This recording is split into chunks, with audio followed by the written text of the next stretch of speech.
The next topic is holes and notches in wood. Moving on to the next section is holes and notches. You should find the typical details that the designers provided. All holes and notches must be detailed on the approved drawings. Make sure that they don't exceed those values. Shown are a few examples of some typical details. In this picture, we've got some bolts that are too close to the conduit holes, so you need the 7 bolt diameters. We've got closely spaced conduits. We don't know what the spacing is, but when the spacing gets close, it acts like one large opening. So we have an excessive number of penetrations in the sill plate. Bolts, as mentioned, should have the appropriate clearance from the conduits. If the bolt is required in the middle between these two outside bolts and in this area, then you're not going to be able to get the bolt in along with the required edge distances. This is a lack of coordination between the electrical and structural. So be proactive, and if you have this kind of an issue, verify with the structural engineer of record for directions before they get too far. This is a similar drawing with a whole bunch of conduit openings. There's no good way to fix this one. It's just too far gone. The project threw out the wall together and came up with another lateral system.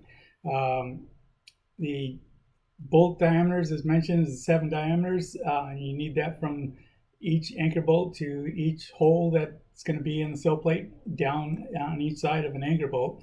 The other problem is you've got a whole bunch of these conduits near the edge. When they go to edge nail their plywood, they're going to be hitting the conduit, so you can't get your plywood edge nailing in either. For bolt holes, there's always a 1/16 inch max oversized diameter. Doesn't matter whether it's a sill plate, a beam drag connection, top plate splice. Oversized holes all need to get fixed and the fix needs to be approved by the structural engineer of record and DSA. This detail shows a real problem with notching of the studs. Obviously way over notched. Also, they overcut the studs where they did do some of the notching.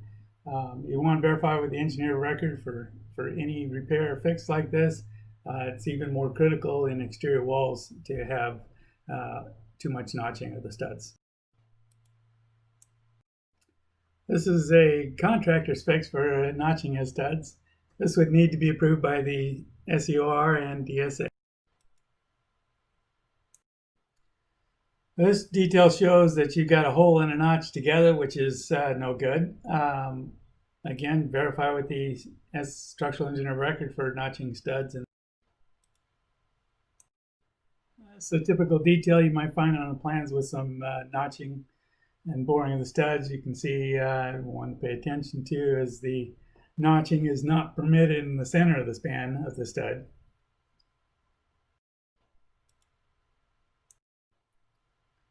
This detail shows a lack of coordination between the plumber and the framer. Obviously the hole through the joist is no good. The next topic is fasteners and connectors.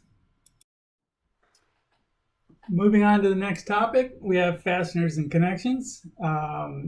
Verify with the approved drawings and specs for fastener connection requirements, especially where the galvanized and stainless steel fasteners or connectors are required, such as pressure-treated sill plates that are highly corrosive environments. So the information on nails, you want to make sure you've got the right type of nail.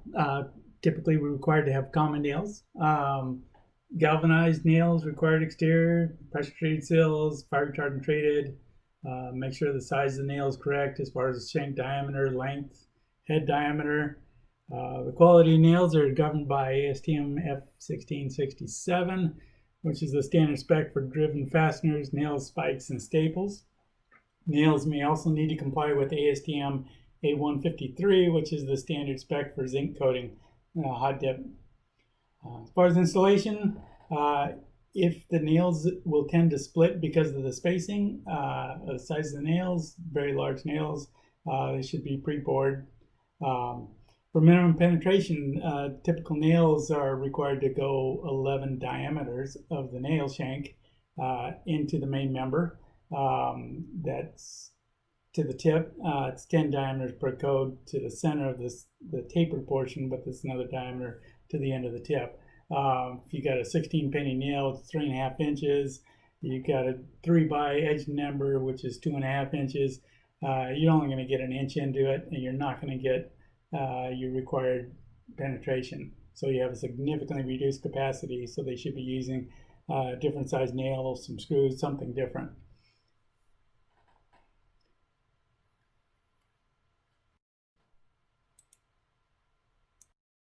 If you do have toenails, this is a picture of how the toenail is supposed to be installed per code. Moving on with fasteners for bolts. Bolt holes have a standard 1/32 to 1/16 maximum oversized hole. Verify the spacing of the bolts. For rolled thread versus cut thread, you want to look at IR 23.5.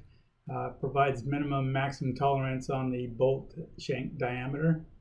Also verify that they retighten the bolts after the wood shrinkage before they close in the wall. For bolt spacing and edge locations, top two pictures show loading which is perpendicular to the length of the member. So at the top left, you've got a load going downward. The spacing towards the edge at the top is 1.5 diameters. When you're loading it towards the edge and pulling the edge out at the bottom, it's 4 diameters. And the spacing is also 4 diameters. Picture on the right is basically the same thing. 1.5 diameter on the left, loading it to the right, so it's 4 diameters on the right. The bottom two pictures are loading it along the length of the member. So you always have 7 diameters from the bolt to the end of the piece. And then the spacing is 4 diameters between bolts. For minimum edge distance on connectors and straps, verify with the ICC evaluation reports or manufacturer specs such as the Simpson catalog. For lag screws, the lead hole diameters is 40 to 70% of the shank diameter. That's the smaller hole where the thread is. For Doug fir, it's 70% of that shank diameter. Then they will come back and re-drill with the full shank diameter for the length of the unthreaded shank. Note that wood screws are smaller than lag screws and don't require the 2-stage pre-drilling. It's also never acceptable to pound in the lag screws.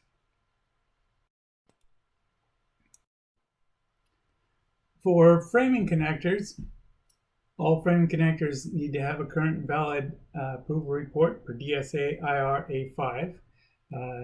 Need to be installed per the manufacturer's requirements for installation and placement, orientation of clips. If you have a substitution, it's got to be another approved fastener.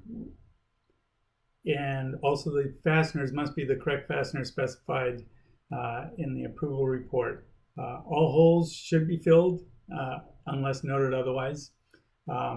Be aware that for the installation and placement that the plans may not accurately depict how it's installed. You might want to consult the manufacturer's catalog. Shown here is an example of a framing connector that's not installed properly. As you can see, the skew of the joist exceeds the limit of the hanger, so that the right side of that hanger where it meets the beam is not touching the beam. So the nails are all too long, kind of cantilever out. You've also got the nails that aren't driven all the way flush. Got nails missing in the joist web and in the flange. Field modifying framing connectors may impair the structural integrity and the load capacities of the framing connectors.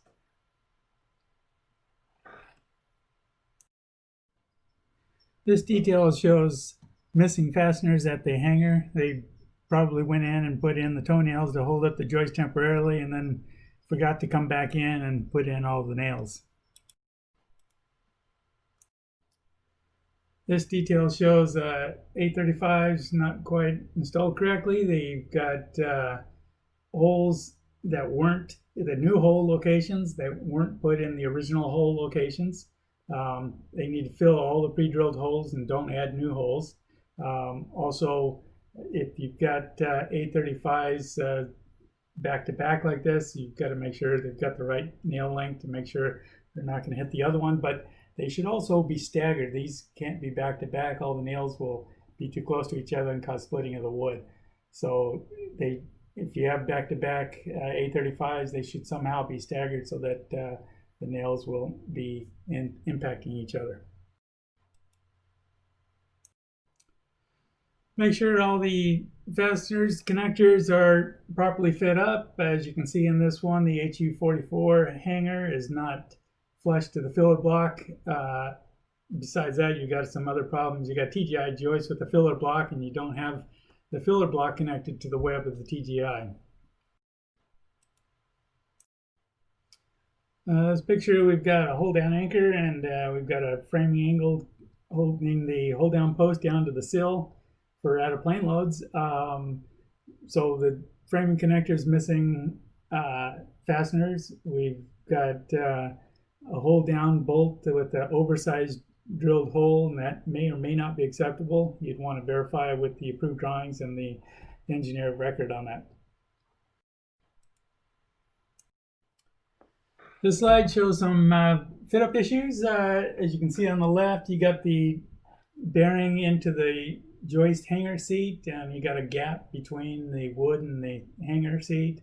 On the picture on the right, you've got a gap between the hanger and the ledger. Both are a problem. Also missing hanger nails between the hanger and the web stiffener. One good thing is, though, that web stiffener is flush at the bottom with a slight gap at the top, which is normally how they're supposed to be installed. We have another fit up detail. You can see the hanger on the left, the silver hanger. HU hanger has got a conflict with the post cap. We've also got a large gap between the beam on the left and on the right that causes a problem with the 7 diameters of the bolts on the bottom left there, as well as the being able to have the compression capacity of the collector because of the gap.